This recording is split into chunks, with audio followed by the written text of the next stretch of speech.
extremely grateful to Shalini. All this could not have been possible without her support. Okay, Ajith சொல்கிறது 100% உண்மை. இவர் இவ்வளவு தூரத்துக்கு சக்ஸஸ் ஆகிருக்கிறதுக்கு காரணம் ஷாலினி தான். அவர் நல்ல ஒரு வைஃப், நிறைய சப்போர்ட் பண்ணுறா. இது நாங்கள் டிவியில் யூடியூப்ல எல்லாம் பார்த்துருக்குறேன் நான் நிறைய.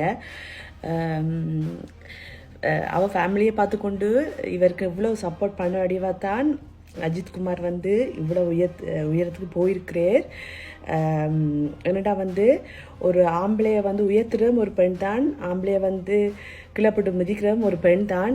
ஒரு பொம்பளை நினச்சா ஒரு ஆம்பளையை நாங்கள் அவங்களோட கணவனுக்கு நாங்கள் சப்போர்ட் பண்ணால் ஆம்பளையில் கன தூரத்துக்கு நிறைய சாதனை பண்ணலாம். அதே ஒரு பொம்பளை ஒரு ஆம்பளைக்கு சப்போர்ட் கொடுக்கலன்னா அந்த ஆம்பளை கடைசி வரைக்கும் வளராமல் ஒரே நிலைமையில தான் இருப்பாங்க. ஸோ எங்களோட கையில் தான் இருக்குது ஒரு ஆம்பளைக்கு சப்போர்ட் பண்ணுறதுக்கு. சப்போர்ட் பண்ணால் அவங்க எவ்வளோ தூரமும் வளர்ந்து போய் நிறைய வின் பண்ணுவாங்க, நிறைய சாதனையில் படைப்பாங்க. ஸோ என்ன பொறுத்தவரைக்கும் ஷாலினி அஜித் குமாருக்கு கிடைச்ச ஒரு வரம் மாதிரி. அஜித் சரியான ஹார்ட் ஒர்க்கர், அது எல்லாருக்கும் தெரியும். ஒரு விஷயத்தை நினைச்சிருந்தா அதை அடையாமல் விட மாட்டேர். அதுக்காண்டி சரியாக ஹார்ட் ஒர்க் பண்ணுறவர் இரவும் பகலும். அதனால தான் இவர் இவ்வளோ தூரத்துக்கு போயிருக்கு. அதே மாதிரி வைஃப் ஷாலினி நிறைய சப்போர்ட் பண்ணியிருக்கிறா. அதனால் அவர் தான் நினைச்ச விஷயத்தை அடைஞ்சிட்டேர், இன்னும் நிறைய விஷயங்களை அடைய போறேர். ஸோ உண்மையாகவே நான் ஹாப்பி.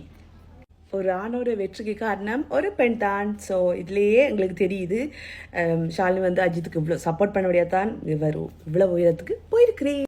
என்னை பொறுத்த வரைக்கும் அஜித்குமார் இன்டர்வியூ கொடுத்தது நான் ஒழுங்காக இன்டர்வியூ கொடுத்தது இப்போ தான் பார்க்குறேன்.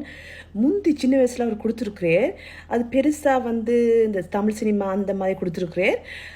நான் அதை பார்த்துருக்குறேன். அதில் பெருசாக கதைக்க மாட்டேர், இப்போ நல்லா கதைக்கிறேன்.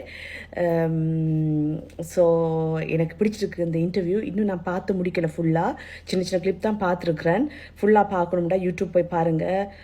கன நேரம் ஒரு 50 நிமிஷம் நினைக்கிறேன் அந்த இன்டர்வியூ. ஓகே.